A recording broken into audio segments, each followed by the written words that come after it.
What's up, everybody? Welcome back to the Fantasy Football Outpost. My name is Dallas. And I'm Jay. And we are back. Make sure before we kick into today's episode, make sure you subscribe if you're new, drop a like, and hit that notification bell to see any time that we upload an episode. Today's episode, we've got our Week 4 starts of the week. Plus, we've also got some Dynasty trade targets that we're looking into right now as we roll into this. Kind of keep you updated. Not only we did an episode like this last year where we're telling you these targets, but we're going to kind of tell you the principles behind why we're looking for these people. And so you can apply that week on throughout the season on every time these situations arise, that you can go with that. And sorry we didn't upload last week. I was a little under the weather, so we have a very tight schedule, and we try to record these on Tuesday nights. And usually if we miss that, it almost becomes pointless to try and throw out an episode on a Saturday when most of the stuff we wanted to talk to is either already happened or you're going to hear it after it does. And so weren't able to get an episode out last week. We'll try to from now on, anytime that happens, to just spit out at least our starts of the week and stuff like that for you on a short episode. But nonetheless, we are back. Before we get into those, Jay has something he wants to go over real quick, so I'm going to go ahead and kick it right over to him. So the first thing I want to talk about today was the start. We're in week 4. So one or two things have happened. If you were 2-1, this probably doesn't apply to you, right? If you're 1-2, it might. But there's a couple teams that are either 1-2 and 0-3. I have a team that's 1-2 right now. And what I noticed in a lot of our leagues is that is the point. That's kind of a panic point for people. Like, oh man, I'm 0-3 or whatever it is. And the thing is, that's really in your head. Of course, you don't want to start with a bad start. I mean, that's obvious, right? But there are some teams that are 3-0 that you're going to be ahead of pretty quick. Teams are still finding their rhythm right now. A lot of guys who are performing. Dallas and I are talking about some of the guys here in the top 10 running back rankings who we both know will not stay there. And that's just so true. So really look at your team and make sure do an honest overview of where you are, right? And then try to understand your league mates and take advantage of them, either being a little bit too arrogant with their roster, not picking up waiver guys, right? Or also, sweating out guys that are struggling right now. A couple guys, if you looked at like Najee Harris before this past week, right? A lot of question marks, and then boom, just exploded. One that I'm almost out on completely, but I know better than to just throw him in the trash. Robbie Anderson. It's another one. He's been next to useless, and I myself have wanted to drop him, but I've now done the smart move of just transitioning to my bench. But yeah, guys like that. Yeah. I mean, it's just there's just a long season. I mean, it's even a week longer than last year. And so, of course, you want to make smart moves. But I mean, if you finish the rest of the season out, I mean, it would depend upon your league, like 14 or 15 weeks, so you have 12 games left and you win 8 of those games, you go 8-4. I mean, you're 8-7. And so that's a pretty good win percentage, but that might be a playoff team, that might not. So of course, if you're 0-3, you really got to make some moves to make it happen. Don't hear me wrong. But just pay attention to where your league mates are, and it's saving if you're 3-0. Okay, it's very easy to go 4-8 on those games too, and not make the playoffs as well. So just pay attention. It is a good time to just make an analysis of your team. There's one league in my dynasty leagues that I came out 0-3, and I wasn't confident in my team, that I just went to rebuild because I was like, it's just not. I wasn't feeling confident about it, and that's okay too. But don't now if you start going 0-4. That's kind of the point where it's like, all right, maybe I need to make a shift. But right now, play through this week and just kind of look at your league and see how they're responding to. So any guys you want to target, like Dallas said, like Robbie Anderson. One guy we already talked about was Tyreek Hill. Mm-hmm. He's not been fantastic. He's maybe a trade target for somebody disappointing. But I think the leagues that I have won in the last few years I've started slow in a lot of them. Mm-hmm. And some leagues that I didn't finish strong when I started quick. So really just take a chill pill and kind of review where you are, and maybe chase after some of those guys who aren't performing for you right now. Yeah, for a lot of those of you that are new to fantasy this year or have recently started in the past years, all it takes is making the playoffs. That's what really, really matters. It doesn't matter. I always say that going into the playoffs undefeated is one of the biggest curses in fantasy. Now, obviously, this is hearsay. I'm sure you've went undefeated or seen someone go undefeated and win it all. Mm-hmm. Every time I've been undefeated, I was out in the first round. Just because there's so many different variables that come into fantasy. It's all a game of probability. That's what guys like us are here for. We're trying our best to do the research to give you the best odds. But we could come out and say, all offseason, Robert Woods, wide receiver 1 for the Rams.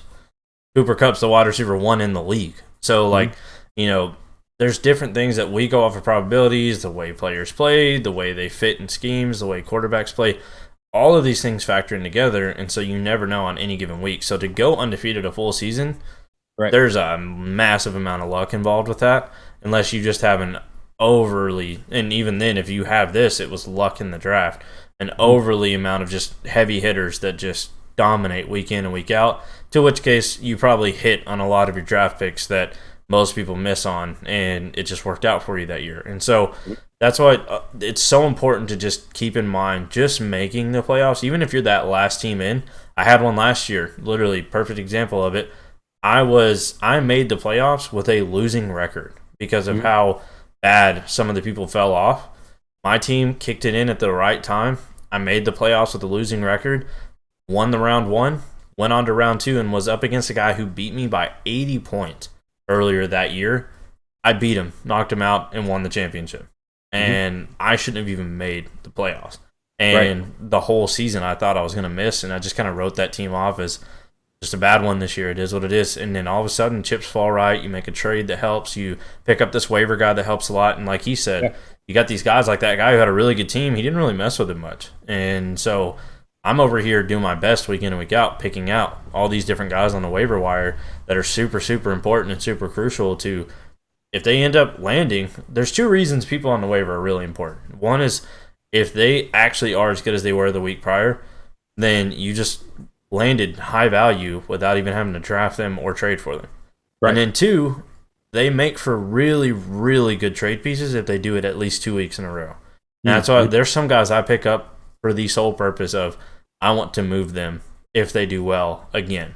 And so you may have a trade you've been trying to work out with somebody, and you're going back and forth. You're just not quite able to get it done, but you're so close. You may make that waiver wire pickup. They bid for the same person, and you just outbid them. And then they come out and have another really good game. You go right back and make that trade offer and throw that person in. They're probably accepting it now. And then your whole dynamic on your team just shifted in a positive way, and now you're trending upwards. And so that's why there's, like Jay said, it's so important not to get wrapped up in being 0-3 or 3-0.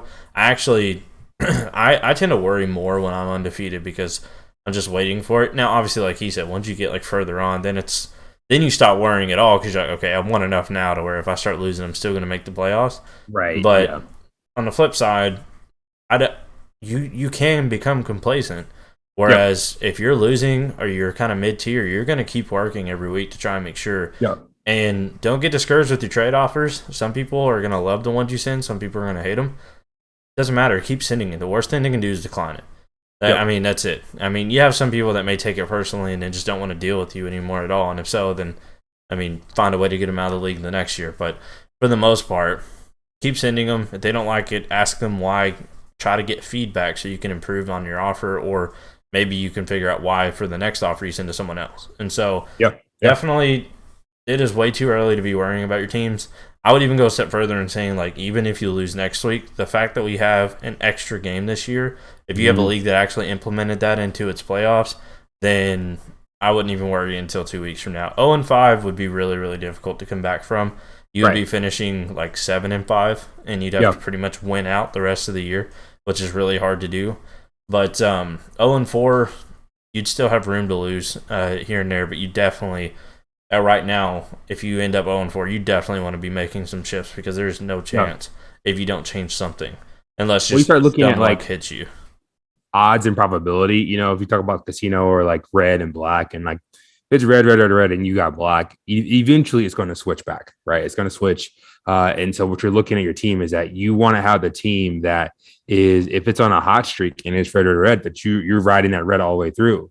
The problem is, like Dallas mentioned, sometimes when you get to the playoffs, that's when it hits black, right? And so the same thing is that if you've been on black and it's red, if you can stay afloat long enough, it's eventually going to switch to black, right? It's going to switch the other way. The thing is that you got to understand that eventually if it's going red, and it's staying there, then again, you have to stay alive, right? That's that 0-4, 0-5. You can't be stubborn and say, oh, it'll turn around. You got to be able to play the odds. Say, you know what, maybe this is just sticking for red for a minute. So it's just that balance of understanding percentages, understanding probability, how things will shift, but also paying attention close enough to where you're in the league, in the running close enough to where when it does shift, it takes you from fourth to first, or like Dal said, gets you into the playoffs to where you can win. So try to target those guys to where you're not taking guys that are out for the next, you're not spending all your time on Michael Thomas right now, hoping he shows up for you later. But if you're looking at CMC, maybe that's the guy you target, and obviously he's expensive still, but thinking through not putting all your chips in for week 10 and on, but also understanding, I can wait a little bit to be later down. Moving somebody like Najee Harris or CMC is now possible. Yeah. I mean, that's one thing. It's the little stuff like that changes. Like, obviously, you're sure going to have to pay up. The person drafted CMC knows he's only gone for a few weeks and he's going to kill it.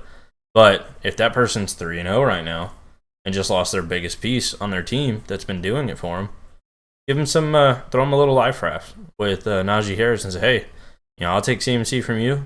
Here's Najee Harris and a really, really good piece to go with him. Mm-hmm. Before, that's going to be laughed at. Now it'll actually be semi-considered. That's something I've actually considered in certain leagues. Is like, okay, if I can get 2 really good players and let them be the ones that wait on him to come back, overall production on a weekly basis is probably going to help because I'm improving this flex spot by this much more, and I'm only downgrading from CNC to this. And when you factor in missing the 3 weeks or however long he misses, it ends up bouncing out and winning those extra games. Like, you could be the CMC owner that's not doing that great right now. I mean, maybe the rest of your draft went bad. That's something you might actually capitalize on, is you might be able to shift the tide for yourself, where now because he's hurt, you're willing to actually move him. You may improve your baseline, and winning those 2-3 extra games while he's out could be the difference in you making the playoffs. And so stuff like that is huge. If you want a perfect example of it's been red, waiting for it to go black, how many times this past week did you hear, is it time for Tony Pollard to get the reins from Dallas? Like, it's the most nonsense I've ever heard. I didn't jump on that ship, of course. Tony Pollard has looked great. I will openly say that he's looked better than I thought he was going to. Right. But that being said, like, I mean, come on now. Like, it's just, if you paid attention, Zeke was still the one on the field almost the entire game. Pollard came in and had big games, or big plays, and it made him look good.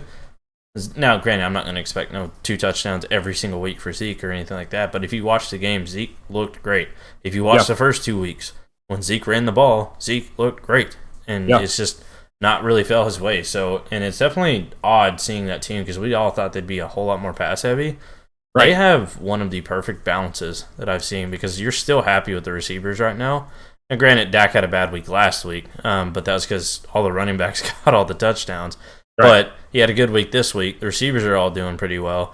And then you still have 2 running backs that are doing great as well. So I guess don't use any of their tight ends. Like, I mean, that's like they can't all do great. But that being said, just stick with it. Don't throw things out. You never know what's going to happen week by week. Nobody ever can tell you they can predict for a sure thing. I mean, you can say it all you want, but we all thought, Christian McCaffrey is going to be a lock, and then stuff like injuries happen, and then your whole situation shifts. Now somebody like Chuba Hubbard is extremely relevant on your waiver wire.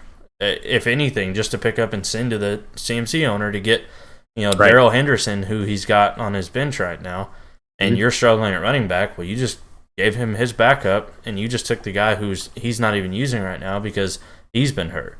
And so you just literally got a starting running back for a waiver wire pickup. Yep. And the waiver wire pickup may be good for the next few weeks, but as soon as Christian McCaffrey's back, that player becomes virtually a zero, and Darrell Henderson's good for the rest of the season for you. 100%. Yeah, so a big example of that. There's so many different things you can do to apply it. So, again, the overall purpose of this whole beginning is don't get discouraged based on what your record is. Keep working. There's so many different things you can do. The number one advice I think either of us can give you is just to stay active. I mean, pay attention, follow the trends, look at the waivers, keep an eye on that, see who's doing bad but looked good. Somebody like Zeke, for example, would have been a great trade target before this week. Yep. He if you watch the games, he looked good, but he just wasn't falling his way. Yeah. Go get those players. Brandon Ayuk, somebody I'm big on. He started to show. You've seen a trend in his snap count going up, and then if you watch the game, I think he was targeted in the end zone 3 times. I mean, he caught one of them, and then he had a bad drop on one, and that was just on him. But with how his usage has been, I can't imagine he's going to stay jittery for very long. He catches that, he's got 2 touchdowns, and now he's back to booming. He had a decently mediocre game, but he caught a touchdown. So the Ayuk owners probably, in a lot of cases, if they are out on him, they're definitely trying to ship him now because they're like, hey, you got some points. Here you go. You want him now? And so people like that, just keep your eyes open. Yeah, I traded, I think I told you that I traded Kenyon Drake the week Josh Jacobs went down for Brandon Ayuk. Yep. And at the time they were like, what are you doing? Ayuk's not even playing. I'm like, well, we'll see. You trust the talent, and now Drake's not, as Jake comes back, but Ayuk has been picking up more. So yeah, they just playing picked up a practice squad running back Peyton Barber, and now he's the lead guy. So I mean, just play. I should have picked up Peyton Barber because he's didn't stop. I picked him up and didn't start him anywhere. All right, so our next segment is the Dynasty trade targets, and we have a little common theme here with some quarterbacks that looked terrible the last week, but which makes them perfect candidates for a trade target. So, Dallas, you want to start with your rookie quarterback first? Yeah. So he gave away what we were in common on was rookie quarterbacks, but yeah, mine is Zack Wilson. So this is one thing I've said just by watching him. He looks, honestly, and it's hard to really believe what I'm saying when you actually look at the numbers, but he looks really, really good. The Jets' offensive line just looks horrible. And so my thought process on Zack Wilson is I can't imagine anybody still holding him to a very high regard, especially if he's on a contenders team that was hoping to get more out of him. So his price is, and me and Jay mainly play Superflex. So keep this in mind. This is for Dynasty Superflex on the quarterback side. The others are applied to both 1 quarterback and 2. But for Superflex, there's really, you get real deep on quarterbacks, nobody cares. And so, yes, you still want to have them because it's Dynasty, but this is mainly for 2 quarterback leagues. I truly think that if we can see it from our couch, how bad that offensive line is, there's no way that coaching staff doesn't see it too. And then I think they're really going to get hit in the face when Mekhi Becton makes it back, and they still look really bad outside of him. Because that's what it looked like in week 1. They looked really bad except for him out there. And so I know they made some improvements. So that's one thing I tell a lot of people that they don't ever give credit to this. Offensive line is really, really difficult position in the NFL. That's why they're paid so much. But on top of that, an offensive line as a unit needs to all be on the same page to be successful. And that's why when I tell people all the time, they're like, well, they didn't add anybody in the draft or the free agency. I'm like, yes, but their starters are the same guys. That's an improved offensive line because they now have a year together of meshing and mending. So 100%. If they don't add anybody, but they do keep the same, like they didn't downgrade at any position, then you're usually going to see an improved offensive line. Now, if they lose somebody that's really good, that's when you get your downgrades. But I look for this to be a team that focuses on it in both free agency and in the draft. And once they get him an offensive line that gives him the ability to breathe some, his playmaking ability is great. You see him scrambling, getting all over the field, making some plays that, genuinely look really, really good. He's smart enough to know to target his best receiver in Corey Davis and not force it in other places he doesn't have to. But then you get, the natural stuff like Bill Belichick, who's going to take advantage of a rookie quarterback. And he threw 4 interceptions, just looked horrific. And basically all of these games that he's having that are looking bad are just lending themselves for him being virtually dirt cheap in fantasy right now. And he's somebody that if you watch his film, he looks really, really good. And then if you watch him in these games, you see those flashes. It's not like they just disappeared and now he doesn't know what he's doing. The guy literally, you take what Mahomes looked like in the Super Bowl with running for his life and amplify that and have it for every single snap for every single week, and it's going to be on a course of a season. He's not going to look good at any point this year. I was really excited for him, but I also didn't know that the Jets' offensive line was going to be this bad. And so once they put all that together, me and Jay are big fans of Elijah Moore. And then they paid Corey Davis for a few years. They're going to really be a good compliment there. I don't think Crowder lasts, so I'm not going to imply him into the factor. He'll probably end up moving on somewhere. But they have these pieces that are starting to go, and we both really like Michael Carter in the long run. So he's got some exciting offensive pieces. They're going to add to that as the years go on. So my main thing with Zack Wilson is if you can get him, if you're not contending especially, go send, at this point, you can probably send a second-round pick and get him. maybe a second round pick, and I don't know, Davis Mills or something like that, you could Mhm. probably pull him. And you may be hyped on Davis Mills, whatever, but chances are this team's going to draft somebody if they lose out on Watson, or wherever they send Watson, they're going to get a quarterback in return. So right now, take the hype in Davis Mills. You can probably send Davis Mills for Zack Wilson straight up if it's a contender that was relying on him. So Yeah. it just kind of depends on what the situations are. But for me, my main quarterback target in Dynasty, especially in Superflex, is Zack Wilson. This is just somebody to stash. He's not somebody that I'm hoping really delivers this year. That's not what all of these guys are. They're not Right. all just guys I'm going to hope that I can use at some point in the future. But that is the main part of them being trade targets, is that I do believe that they have good value right now to acquire for what they can deliver on in the future. And to me, Zach Yeah. Wilson's at the bottom of the barrel right now when it comes to how he's going to be valued. If he even comes out, that's the thing when you have rookie quarterbacks like this that were hyped. He comes out and has one good game and Mhm. shows that. Mhm. That's all somebody needed to see and be like, yeah, well, the situation's bad right now, but you saw what he's capable of. Right. Like, Yeah. and then you're not going to get them for that price right now. So he's a huge trade target for me that I'm going after. And so I'll go ahead and let you kick over to your rookie quarterback that you're going after. And then so much of you said, I mean, I actually thought about using Zach Wilson for the exact same reason. And I agree with everything Dallas said about him. The one I chose was Trevor Lawrence. And a lot of the similarities there, only in the sense of his value definitely has not dipped as far down as Zach Wilson. It was already higher than that. But if you think back to it, there was a time where Trevor Lawrence was considered like a top 5 quarterback. Once you got past Mahomes and a couple guys, it was like, well, what about Trevor Lawrence? He might be, the next whoever. And really, he's come back down to earth. I mean, he's been in the NFL. He's gotten rocked in the first couple of weeks. And so truly, it does build a window in that if you are a Trevor Lawrence truther and you kind of missed out on him, this is probably your best time since the draft to get him. I think he's very talented. And he'll figure it out. And there's a lot of weapons out there in Jacksonville, and it'll get better.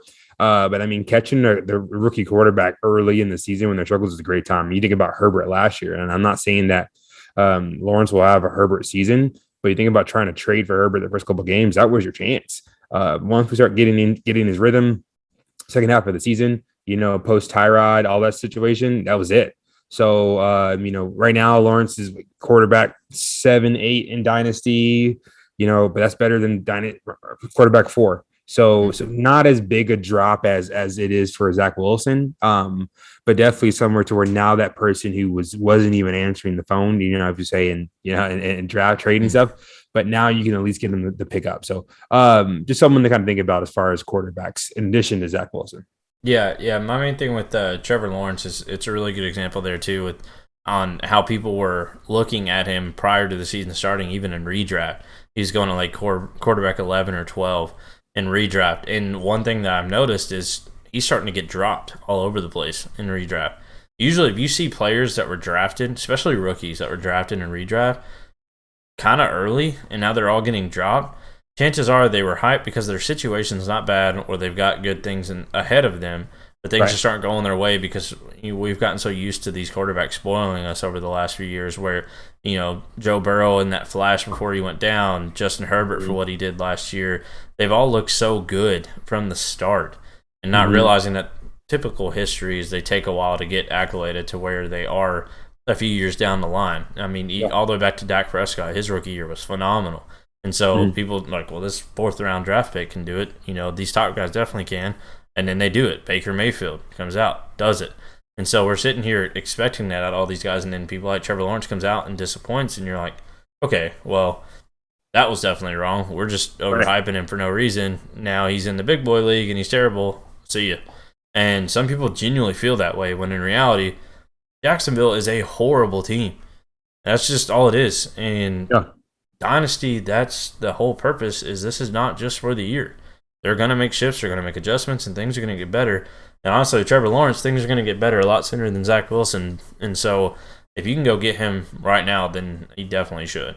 And yeah, one thing I always point to, it's not quarterback correlation, but Justin Jefferson last year, I remember starting the season, and it was like we really liked him in the preseason, the pre-draft, and then preseason he was kind of playing it too. Justin Jefferson, the first 2 games, he had 3 targets, 2 receptions, 26 yards, and 3 receptions for 44 yards. Those are his first 2 games. And then his third game, he had 7 receptions for 175 yards.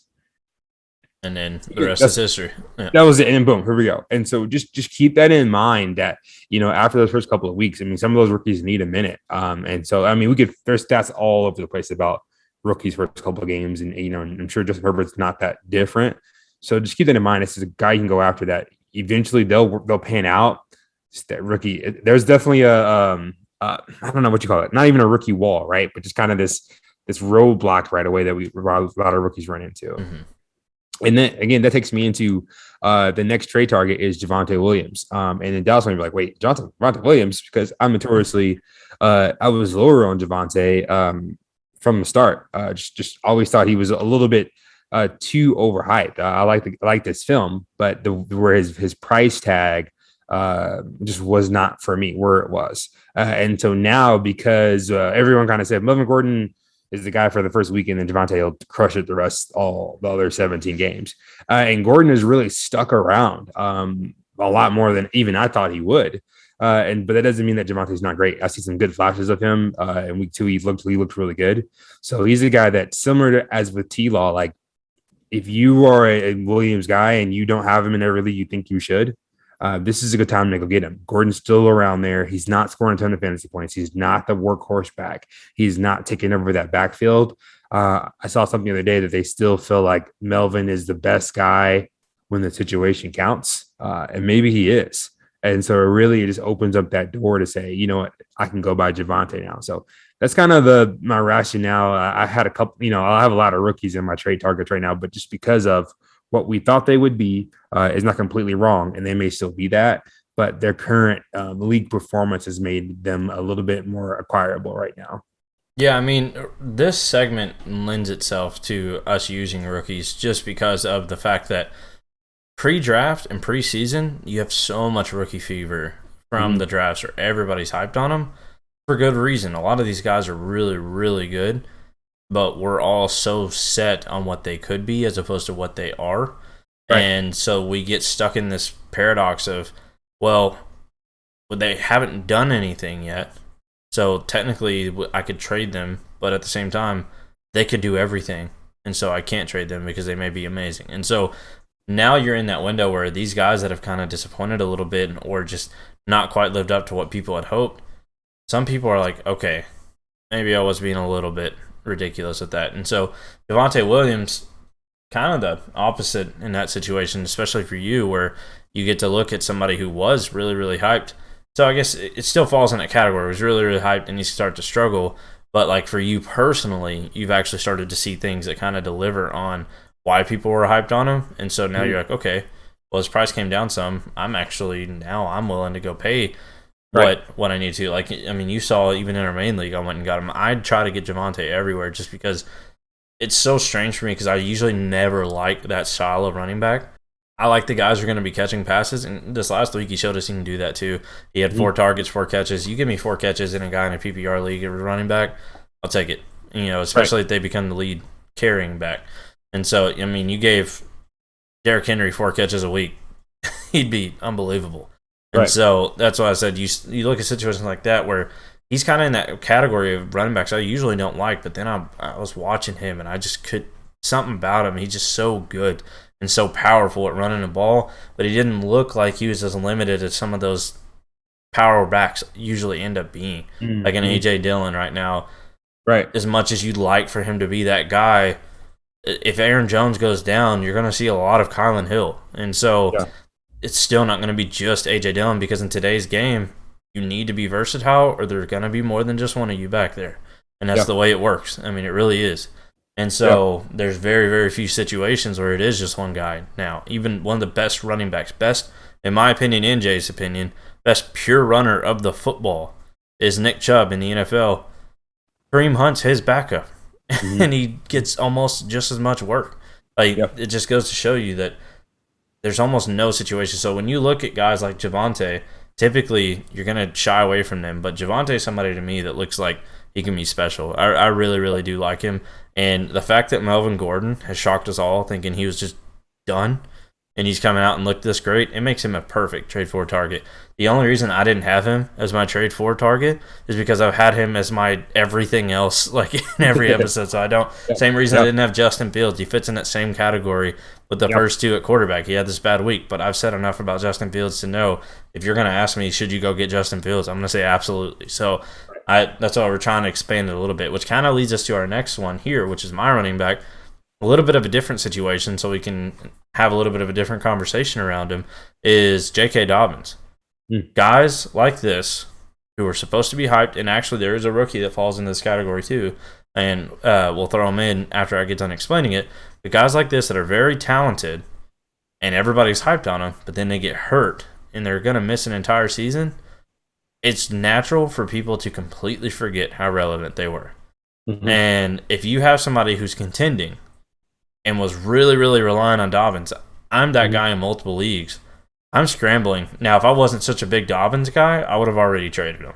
But I'm personally a huge Dobbins guy, so I didn't turn right around and just give in and give him to somebody who's rebuilding while they can wait on him to get better, and I was contending now.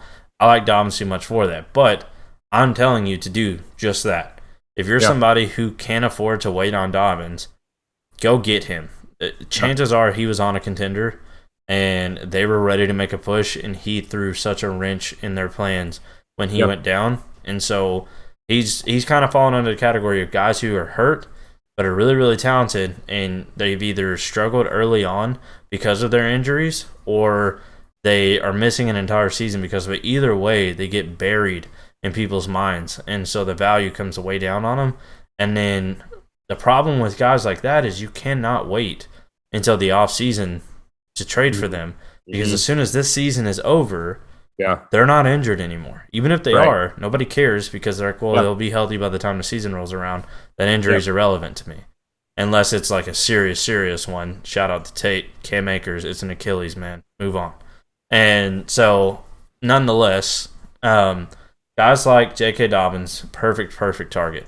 And if you do believe in Cam Akers breaking the norm and somehow being the first to ever come back from an Achilles, then he falls in this category too. Go find the guy who had him, was going to rely and trade for him. But that is not me giving you advice to do so. I do not recommend that.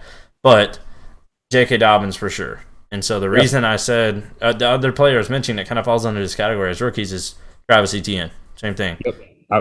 He's somebody that, because they have James Robinson, I could see them trading James Robinson if he does really, really well this year, so that they can actually give Etienne the work that they wanted to. And especially if this is a really, really bad year, Urban Meyer's going to want to try to explain himself, essentially, for spending that first-round pick on Etienne when they have somebody as good as James Robinson.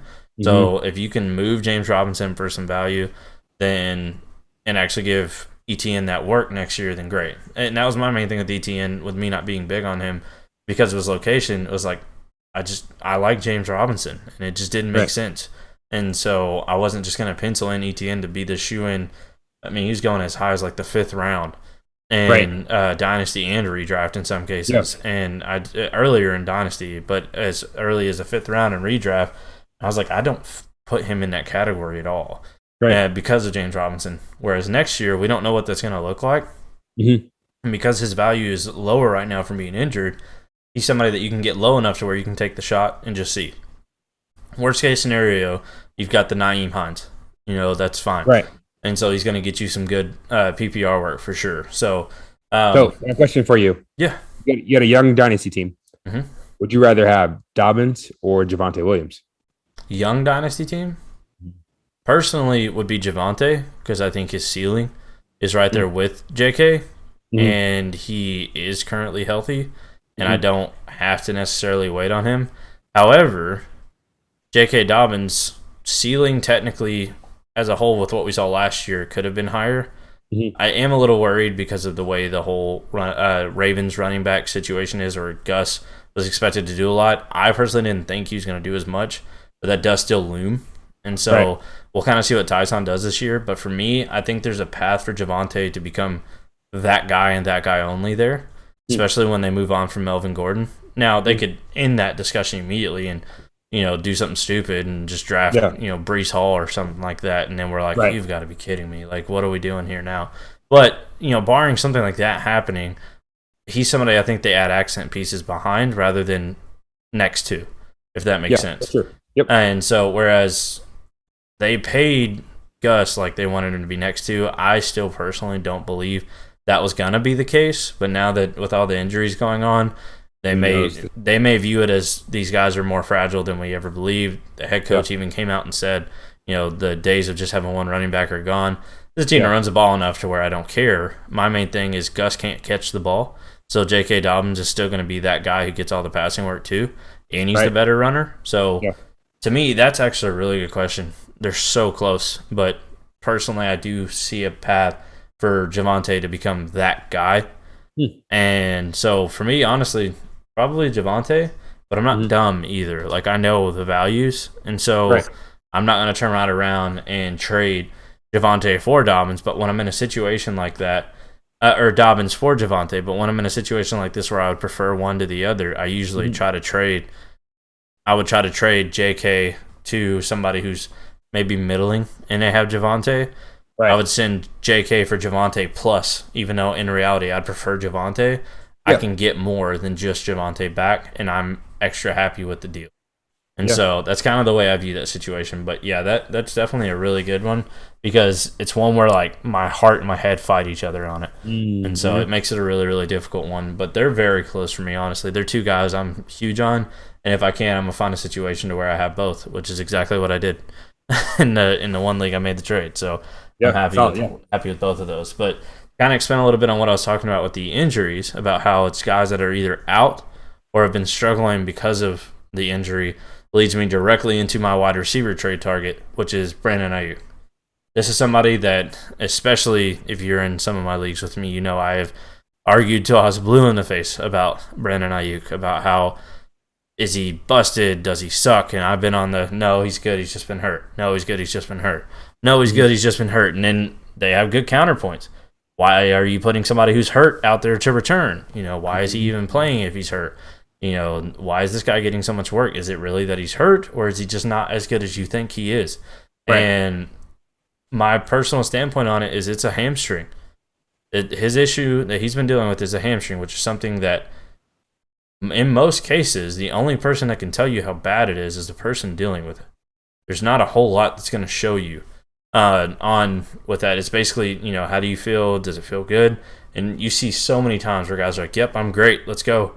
And they get out there, and then it tweaks on them again, and then they're not anywhere what they thought. So the only counterpoint without knowing the truth, with why he's out there returning is he probably thought he was good to go and said he could do it. They put him out there, and he couldn't. And then the rest of the game just kind of fell apart. But one thing that I like about Ayuk is he's slowly been trending in the direction we thought.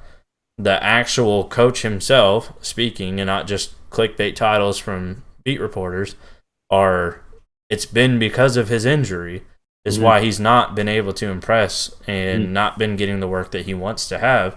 And so it's probably very frustrating for Ayuk. And so it's going to get in his head too. And this last Sunday, you can look at it either way. He came out, looked good, caught a touchdown, getting more targets. He's back, so you're not going to trade him.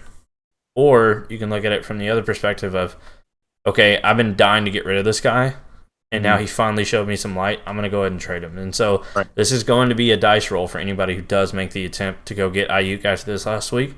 But I do feel like with how good Debo has been, how bad the 49ers have been as a whole, and more people are probably going to lean on the side of, well, yeah, he caught a touchdown. That's why he did good. Look at his yardage and stuff. He did not look that great beyond that. And so I do think Ayuk is still somebody you can get for really, really good value. Yeah. And I'm personally somebody who's a big believer in his talent. I think he showed us a lot last year. I mean, you can go back and listen. I've talked about him multiple times about how I truly believe he could end up becoming the number one target here behind Kittle. Yeah. But the way the team's playing, I mean, I could see the spot for number one even available too, because they're just not using Kittle like you would have expected. But I'd like to think that won't last. Again, like we say, a lot of this is we're 3 weeks in. Stuff's going to change. This team's been struggling, so they're going to see that they need to actually put Kittle at the forefront. I mean, he made a huge play in that supposed to be game-winning drive this past Sunday, and then Aaron Rodgers is Aaron Rodgers, so he came out and beat him. But any other team, they just won the game with that drive. And so I do think things are going to finally clear up for them some, but Ayuk is going to keep working his way back more and more.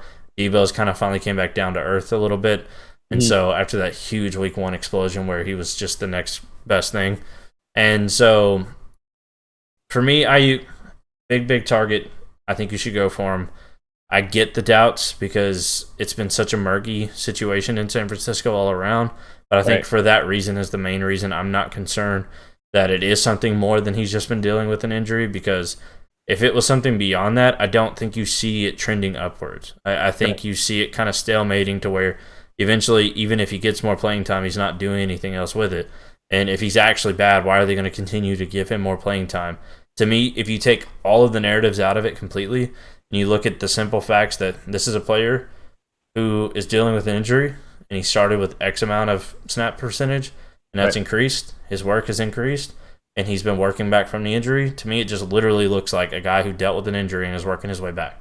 But because of fantasy football, there's so much more implementations that have been popping up around it to where we keep trying to write all these different narratives. What's it really mean? Is he not that good? Is he ever going to be able to do it? Is Debo really the guy here? Is Ayuk just washed? Is he kind of a bust pick? And reality, you just take a simple step back and breathe. He was hurt. He's working his way back from it. He's not fully there. I've told tons of people I'm not starting him until I fully see it yet. For me personally, I did not see enough this past Sunday to where I'm like gung-ho. If I have a better option, I'm still starting them over him. But if not, like a Pittman level, I'm still starting a Michael Pittman over him. But I do think this is probably the last week you're going to be able to get him, because as he comes and gets more and more, he's going to reach back to the point where people are like, okay, he's actually reliable and we can have him. And maybe that's what the 49ers have been missing, just some reliability in the passing game to be a little bit more expansive, because Kittle and Debo are your middle of the field guys. You don't have anything on the outside or any kind of, to take attention away from anything else, it's not going to open anything up. So maybe the run game gets better here too. That's one thing they've always been able to do is run the ball so well, and they're not been able to do that either because injuries and just a carousel at running back. So I definitely think that kind of went on a little bit of a rambling session there, but just to kind of isolate it, I wanted to emphasize, kind of cover all the different narratives that have been around Brandon Ayuk and simplify it for you on this is a guy that's been dealing with an injury. He's working his way back. We're seeing the good trends. Get him before he actually takes off, and you still can get crazy value like he got Kenyon Drake for Brandon Ayuk. That's ridiculous. That should never even happen. It did. That day has passed, but, go get him for what you can for sure. Yeah. Maybe Peyton Barber after that last week. But yeah, we'll go ahead and let Jay kind of kick over to his target. Yeah, and my target, a lot of the same, just one less year of experience is Jalen Waddle. We very quickly forgot what kind of draft capital Jalen Waddle has. And then with the injury to Tua and kind of some of the uncertainty in Miami, there's a lot of question marks for around Waddle and the weapons. And then also with the return of Will Fuller, that kind of gives us, weren't sure what Waddle will be. And if you watch any of the film or tape from their game, there's some flashes of him being exactly what they think they drafted him for. And right now is just a great time to buy him. He's not necessarily been the all-star wide receiver one, crushing it that he will be in the long game. And I think this is a great time to go grab him. If you look at some of the current rankings that we just pulled up, he's going right after Robert Woods right now. And so if you're a contending team, I definitely understand the argument for Robert Woods, but if you're a young team, that's a guy you can easily get for Robert Woods. And then another one that is an interesting one between Dallas mentioned earlier was Michael Pittman. He's going around Pittman right now. And I probably lean Pittman right now because Pittman's definitely young as well. So, but just know that's kind of the value. The next couple guys down was Kenny Galladay, who neither one of us are really big on. But if someone says, hey, I'll give you Kenny Galladay for Jalen Waddle, give me Waddle in that deal, and just kind of have an idea in your head of like where those prices are right now. So really, he has got fantastic draft capital. He's not been performing awesome. He's been pretty good.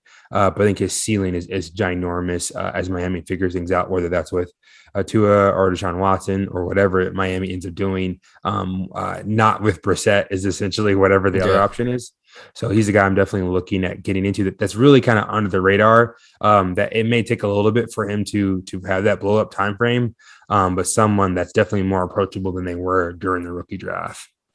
That's what you think about Waddle. Just to clarify, I heard that right. Did you say you slightly prefer Pittman to Waddle right now? Right now. But for me, I'm a huge Waddle guy, and so like to me, it's kind of not an afterthought. I won't say that about Pittman because I'm a big Pittman guy too. But for me, I take Waddle over Pittman by quite a bit.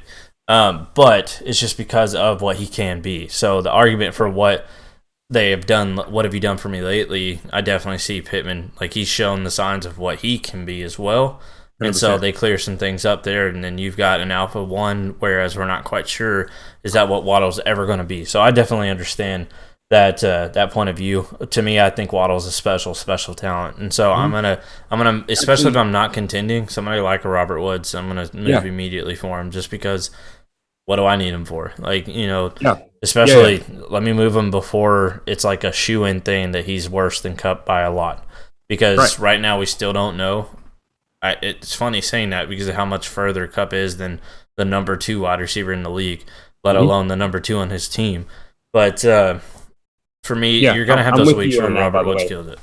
Yeah, and so his ceiling is, for me with Waddle, is phenomenal. I really, really like him, but I definitely understand. Well, they've got Will Fuller there. To me, I would argue they made the move for Will Fuller prior to drafting Waddle, and so they may have not even known that's who they were going to get. They may have not even known that's what they wanted at the time when they got Fuller. And so, to me, I don't really read into anything that happened before Waddle there. I read into anything that's happened after. And like you said, depending on who the quarterback is, I think regardless, they're going to recognize that this is their best playmaker. And not only, he's not just a playmaker, he is a phenomenal receiver across the board. And so, he falls into that. Guys above in the tier above Waddle, and tell me where your head's at. So Juju Smith-Schuster, Waddle, Tyler Boyd, Waddle. Like I feel like if not even close on those two. Boyd for Waddle, I wouldn't even be considering. I can't imagine anybody would ever accept that trade. Another interesting one, depending upon your team makeup, is Lockett. I'm taking Lockett if I'm contending. Yeah. And if I'm rebuilding, I'm not giving you Lockett for just Waddle. Right. Like, for what he's doing. So, like, value-wise, I do think there's a big discrepancy there. Long-term, I can see why you would prefer. But even then, Lockett got signed to a deal, and he's done it for year in, year out. So, I'm not even going to... That one I spent more time than I should have. Lockett's that guy, dude. Lockett for sure. Yeah. All right, Julio. Waddle. I don't see Julio lasting very much longer. And then we mentioned Robert Woods already. I'm taking Waddle if I'm rebuilding. Debo. Waddle. Yeah. So those guys that right now look. I will say with complete open honesty with that, and a little bit of a, I guess it would apply to Ayuk, but not really because I don't really use Debo to value Ayuk. But I'm not that big on Debo personally. I just think he's somebody that he's such a risk year in, year out to get hurt. And so if it happens, I'm not going to ever predict an injury, but there is comfortability factor that applies to that one too. And to me, I think Waddle can at least be the Debo for Miami, but I think he can be a lot more than that. And so, out of all those, I'm taking Waddle over all of them except Lockett. And it's not close on pretty much any of them, except if I'm a contender, I kind of start thinking about Woods and Julio. Agreed. And maybe Debo if it looks like this lingers with Tua. But if Tua's back like next week, I'm right back to where I was because, again, I'm a big Ayuk believer, so I guess that does factor into how much I believe in Debo's value, but 100%. Yeah. So, Waddle for sure. Go get him where you can. I tried to have him everywhere I could before this, but he's a great target to go for. So the last position we'll look at is tight end. again, I'm kind of in the obvious zone on a lot of these guys right now, but the tight end that I'm looking at is Kyle Pitts. And then again, if you listen back to about Trevor Lawrence. 10 minutes or so, Yeah. the exact same conversation, right? These guys that were truly untouchable. I mean, there were guys that I'll give you 3 firsts for Pitts, and it was just impossible, right? Yeah. And really, just with the way Atlanta has looked, and we mentioned in our last episode about me targeting the Atlanta offense, right? And then because they just did not look good, and then just someone that you can go after. And then I have lost zero faith in what I think Pitts is as a player, talent. And so I think there's some people have had that, have lost some of that with just a slow start. So he's a guy that, again, not cheap, won't be cheap, wasn't cheap then, but is that door has cracked open just a little bit. And so if you have a strong offer that, if some guys me personally, if I had a guy like Dallas Goedert, I'd trade them for Pitts. And then, depending upon the team, how they're performing right now, they may look like different, or even Logan Thomas plus a little bit, which seems crazy to me. But looking at what the person's trying to do, if they're trying to win a championship and they have Pitts, they'll not have any of the tight end position right now. And so just know that does open that door to say, you're trying to win. Let me give you a guy who's giving you points right now, and then maybe a first round pick or something like that, and you give me Pitts for the long run. Yeah, I was actually one of those guys specifically in our main league before I shifted my attention to next year because I lost Dobbins. I was great at every position prior to Dobbins except tight end, and I drafted in rookie draft. I drafted Kyle Pitts. I was able to trade up and acquire a pick that allowed me to get him. So going into the season, had nothing happen to Dobbins, I would be flying high minus my tight end, Kyle Pitts, and I thought I was fine. I thought I was ready to contend. And so you may have those guys that are in that situation thinking Pitts was going to be that guy for them, and their backup is just not what they hoped they would be, to fit in. And so they might actually be willing to move on from Pitts if it's going to get them a championship to acquire whoever it is you have. Like, for instance, I view them as virtually equal in Dynasty right now, so I'm definitely not adding anything to it. Would be if I'm rebuilding and I've got a ways to go, I'll try to offer the contender Mark Andrews for Kyle Pitts straight up. And in my opinion, everybody wins with that. They still have a young tight end that's going to last for years on end, but he's going to help them this season a lot more. Seems like right now, things could change in a couple weeks and Atlanta figure it out, or they just give up on trying and just start force feeding. And so that happens too, where they stop trying to be smart with offense and they do what Jacksonville did last year with James Robinson, where they just didn't care. Or even 2 years ago, what Cincinnati did with Mixon was they just kept handing him the ball. Or last year it was, sorry. Last year what they did with Mixon, they just kept handing him the ball even though, because Joe Burrow went down, they just stopped caring. They're like, everyone knows we should be passing, but we're not going to win these games, so whatever. And so, it could change, but right now it does seem like Mark Andrews, and this is not with recency bias of the game he had this past week. We'll talk a little bit more about that in our starts of the week coming up. But it's more so I do believe he's going to have a better year than Kyle Pitts. And so that's a good offer right there, straight up. The line for me where I wouldn't do it is probably Hawkinson. I think we've seen enough out of Hawkinson to know he's a young and going to be force-fed. And so Hawkinson up, which would be Hawkinson, Kelsey, Waller, Kittle. That's where I'm probably not, because I'm probably going to have to add to Kyle Pitts. I'm going to want something with Kyle Pitts to get him for those guys. And the person who has Kyle Pitts is going to be like, no, I'm not adding to Kyle Pitts. Just figure it out. And, I wasn't even going to trade him a few weeks ago, and now I'm willing. Don't get greedy and ask me to add, even though in reality you should be adding. And so that's probably my line. Anything below that, like your Noah Fant and, like you said, your Dallas Goedert, these young tight ends that have looked well, they're definitely guys I'm moving right now for Pitts if I can, because that opportunity is not going to be there for very much longer. Especially, same thing with Zack Wilson was, even if he sucks all year, if he comes out and has one really, really good game, people are going to know what he's capable of, and then just say, that's what he's capable of. I'm waiting for that to continue. So until you're going to pay me for that, I'm not moving him. And so it's a really good target there. It's kind of transitions us to a much smaller scale, but the same thing with my tight end is another rookie. Pat Freiermuth. I've really liked what I've seen out of him. I definitely don't think he has the ceiling that you see out of a Pitts. Really, honestly, don't think he could ever reach the ceiling of like a Hawkinson either. But to me, this is somebody that looks like he could work his way into being one of those consistent tight end pieces, which, again, if you're not one of the lucky 3-4 guys in the league that has one of the best, you're just trying to find stability somewhere.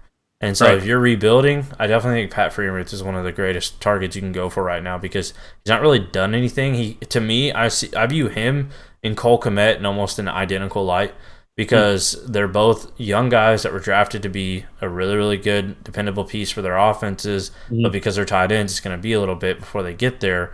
But because of the draft capital spent on them, they are going to eventually become a focal point of the team. And so as these things transition, you got to think a lot of people don't look at the situation beyond right now, but Big Ben is done. I mean, he should have been done 2 years ago.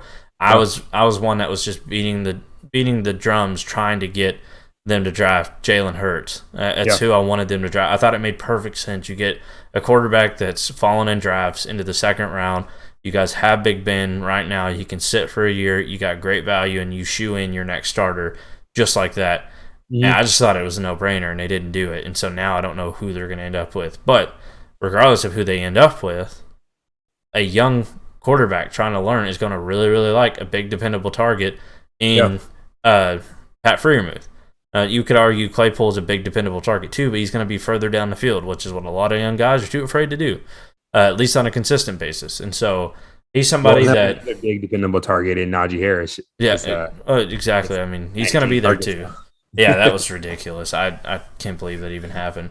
But that's my whole point. Is like Juju's going to be gone, and then you're going to have guys that are going to be peppered with targets in a Deontay Johnson. So that's a set thing.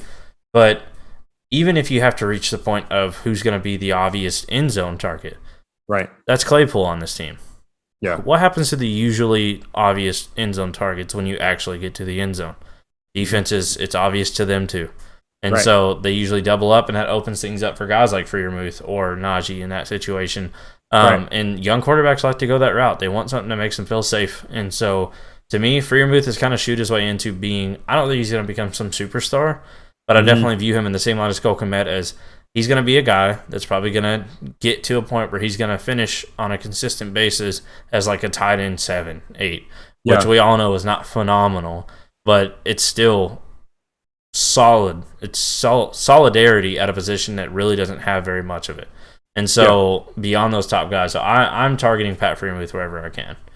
Yeah, and if you go back to kind of our rookie conversation with like Pat, like I was never super high on Pat, but it wasn't that it was anything wrong with him. But my draft ranking is like he just wasn't great at anything. And when you're in the same class as Pitts, like you're gonna that's the thing. He went so early to Steelers. Like, don't you realize how great he is? And you know what? I think when we're talking about him or Cole Kmet, that's a really fair comparison. And I have no issue with Cole Kmet, but I'm not pumped about him. And so I think Pat, he continues to be a good value. And just like Dallas said, like he's a guy that can have those tight end 8 to 10 or 7 to 10. Seasons, and that's a good value in your team. I'm not a guy that I'm necessarily reaching for in drafts, but he's a guy who, if the person who has him is not paying attention or not seeing a lot out of him, he's a great guy to buy. If you're paying, Cole Kmet or less prices for him, if you're talking about going down just half a tier to like Blake Jarwin a little bit to get a guy like Pat Freiermuth, or just really like a throw in with the trade, like how about you throw in Freiermuth with the trade? Yeah, he can really help your fantasy team. So I think it's a great target to look at right now. So definitely. That's my main thing with guys like him is a lot of people don't realize if you can get, even though again it's not exciting like Kelsey and Kittle and Waller and all that, if you can get somebody that's going to be able to be somebody you can just kind of throw, kind of like what Noah Fant is right now. Like that's kind of what his ceiling would be, is just a guy that he's not going to blow your mind, but you're comfortable just throwing him in your starting lineup and not paying attention to it. And that's what a lot of people look for. If you can do that, that's really, really crucial, because then you can just focus on your other stuff. Because if you're playing that game where I'm constantly chasing, like okay, it's a good situation for Gerald Everett. Let me get him. Oh, Jacksonville just traded for Dan Arnold. Let me try to go grab him too. There's a real possibility where you make all these moves for these low guys and none of them deliver. Right. And then you're stuck with literally nothing. And so if you can find some stability like a Noah Fant, where obviously we have higher hopes for him, maybe he can do more. But if you treat him for what he really is right now, he's a guy that you can just throw in without looking. He's probably going to fall in the end zone and get you a good week. Now with Judy out, he may have a higher ceiling, but I'm just talking about on a normal situation, circumstance. He's a mid-tier guy. You don't have to worry about. You can throw it in, not have to feel like you're constantly trying to find that next big hit at tight end every week. Especially in Dynasty, it's so hard to do something like that because people aren't just casually, yeah, you can borrow my tight end for the week. Whereas in redraft, the waiver wire is letting you do that. And they're like, yeah, you can borrow this guy for the week and then drop him next week, whatever. Another perfect example, Mike Gesicki. Pat Freiermuth can fall into that exact same category where you're not overly stoked about him, but they're solid enough to where you throw them in there, you're not that worried about your position. You're going to focus on trying to get better at others. And so, like I said, unless it's one of those top guys, which we all hope that Pitts becomes, then you're beyond those guys. You're really just kind of picking for any kind of solidarity you can find, consistency. I think that's what Pat Freiermuth can turn into, and he's super, super cheap right now to where same thing. And that's the thing. That's the beauty of rookies is it's a hype game. So as soon as he comes out and does something, it can be very difficult because then, honestly, with him, because he was just a flyer pick, he comes out and does anything, he's going to become more expensive than he was originally. And so you definitely want to go get guys like that while you can. Yeah. So that's going to be it for our Dynasty trade targets. So we're going to quickly run through our starts of the week before we end this episode this week. So we're going to kick it off. Jay, I'll let you tell everybody your quarterback start of the week for week 4. Yeah, quarterback, Matthew Stafford, LA Rams. I think the Arizona game is going to be a shootout. So he's looked good. Yeah, Matthew Stafford's been one of our favorites. That's when we came into our rankings, we both looked and seen how high we had him as compared to like most people. And we were like, yeah, we're both on the same page on that. And that's what I said. I was like, he's going to end up being a guy that ends up a lot higher than even this. And we're all going to be like, duh, we all should have known that. And because of how good he's looked and now he's on a good team. So, yeah, I'm full on co-signing that one. That's going to be a great game. Mine, same reason, is Jalen Hurts against Kansas City. As bad as the Eagles looked last night against the Cowboys, he still came out and played and scored a lot of points for fantasy. And that's just what Hurts is going to do for you week in, week out. And so you get him against arguably, sorry, Jay, one of the worst pass defenses in the league. No offense. he's gonna be able to get. I think he's gonna do a little bit better than he did, and you have to play that way to beat the Chiefs. That's just the way it is. And so even with their struggles, their offense is still can turn around and score a touchdown on one play out of nowhere, and you don't even realize it, and it could be to their 4th string wide receiver. And so I mean Pringle. Just example, he got a touchdown this last week, and so Jalen Hurts to me is somebody who's gonna be I think he'll have a really, really great game, so I have him as a start of the week for that. Transitioning down to running back, this one isn't as spicy or that low of the list, but I did change it because I originally had Joe Mixon, and Jay pointed out to me, he was like, yeah, that's good, but everyone is also saying that. He's projected to be the 4th highest. I didn't realize that, so I went further down the list, and to me, I landed on Nick Chubb. Nick Chubb is somebody who, the main reason I went with him is maybe you have your doubts on him because this last week wasn't the biggest production output in the world, and Kareem Hunt has looked phenomenal. So starting to worry, maybe is he what I was hoping he was going to be with Nick Chubb, or is he kind of lower? I think you put your confidence fully back into him if you lost any of it at all, and he's going to go out and have a big, big game against Minnesota, who's been struggling against the run, especially, you look at what Joe Mixon did in week 1, he got like 124 rushing yards on them, and Joe Mixon is not the runner Nick Chubb is. And so I think Nick Chubb can come out and have a really, really big game and what I think is going to be a really, really good game.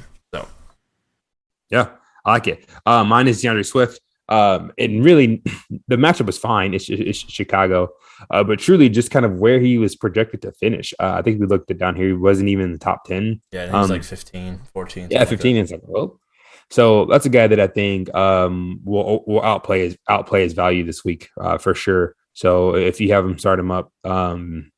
I think Swift is still a good trade target. I mean, he's been good, but there's still some. Dallas and I were talking earlier about people still not quite believing in him. Mm-hmm. So if there's anyone who's still on the fence about him, you're running out of time for any kind of Swift purchasing. So yeah, the beauty of Swift is you look at a team like Chicago and you're thinking, oh man, they're gonna be able to run against that defense. Swift is the best or second best behind Hawkinson pass target on this team. So he's going to be getting peppered with that, and they've got to put up points somehow. So Yep. All right, and then my wide receiver, Dallas is like, this guy's going to run out soon. I'm like, I agree. The wide receiver is Adam Thielen. I think the well's going to run dry. That's happened. I just don't think it's yet. And I said it last week. I'm like, he's not going to score a touchdown, and then boom, again. And I think we just milked this cow here.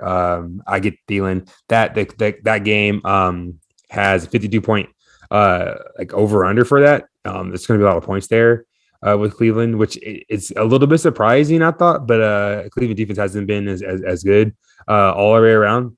So if Minnesota's going to score some points, then I don't think he's going to score a touchdown. I mean, that's just where I'm at, I think. So just like as Dallas mentioned with Nick Chubb earlier, I think he's going to be productive. Mm-hmm. I think the same way with Thielen as far as receiving the ball on the other side of the ball. Yeah, no. My thing with Thielen, I'm guilty. I faded him hard. And that's just because, honestly, it was nothing to do with what he's done recently. He's getting to that point where, like, you're gonna be caught with this player that does next to nothing for you that you had to spend a lot for. And I just thought that was going to be this year. Right now, he's proving me wrong, and I hope he continues. Like I said, when I say somebody's going to do bad, it's not like I want them to go out and do bad so I can say, I was right. Yeah, it's better for fantasy when I'm wrong about the negatives. I love when that happens, and then I go back and try to figure out why I was wrong. But Thielen, it's pretty straightforward. I thought he was going to fall off. This just isn't the year yet. Could be next year, maybe 2 years from now. Maybe he shows us he's a little bit better than we think. But that being said, I'm right there with you. I mean, right now, there's no reason to doubt him. We just keep riding the wave. And so that transitions to mine, somebody we've all been doubting. Or I say for me going into the draft, I had him lower than most people to begin with. And so Jay actually asked me when he saw I had him last year, kind of my thoughts on him, is Calvin Ridley. My start of the week at wide receivers, Calvin Ridley. Against Washington. Washington's been giving up at least one really, really good receiver each week. And we look and see what Emmanuel Sanders did to this defense. And then that's with Diggs still having a good week. You look at Washington, I think it's a perfect game for Atlanta to try and bounce back as a surprise. The defense has not been as good as we all thought they were going to be. And so it could be a prove-it game for Washington too. Maybe they decide, you know what? I'm tired of all the talk. We're actually that good. We're going to come out and destroy it, and nobody on Atlanta does anything. But I'd like to think it's got to figure it out at some point. We thought it was going to be this last week against the Giants, but they actually ended up having a better game than we thought defensively.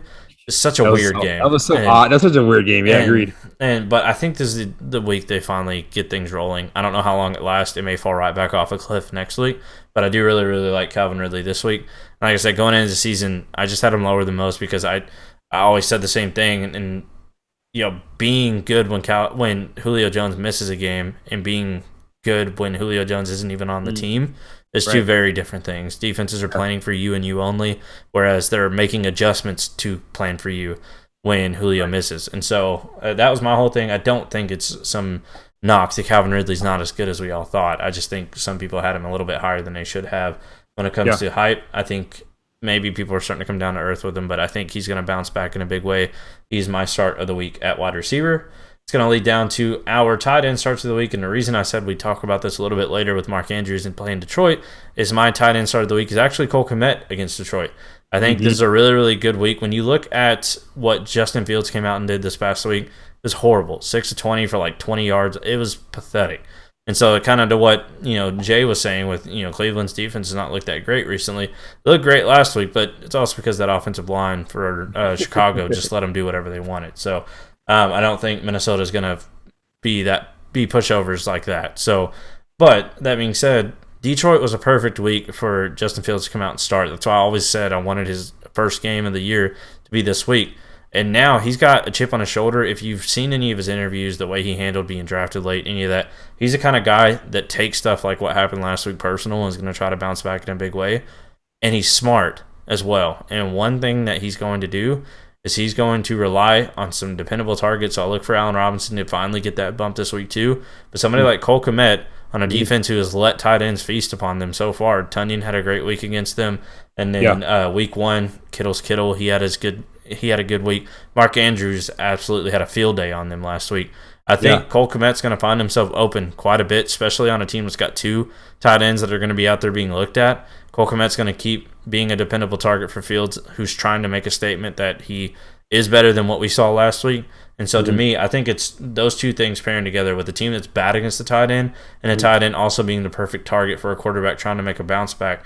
I think those kind of work themselves together, and Cole Kmet's actually going to be a pretty good start this week. So my start of the week at tight end is Cole Kmet. Yeah, I like that. I like that pick. So my tight end start of the week, I mean, I've really kind of just went very boring on a lot of these picks as they're going through it. But it's Hockenson, and you're like, Hockenson? Well, if you look at his, if you had him on your team last week, I think he scored 3 points for me last week or something ridiculous like that. I have him in too many places, and that was very upsetting because I lost a lot because of it.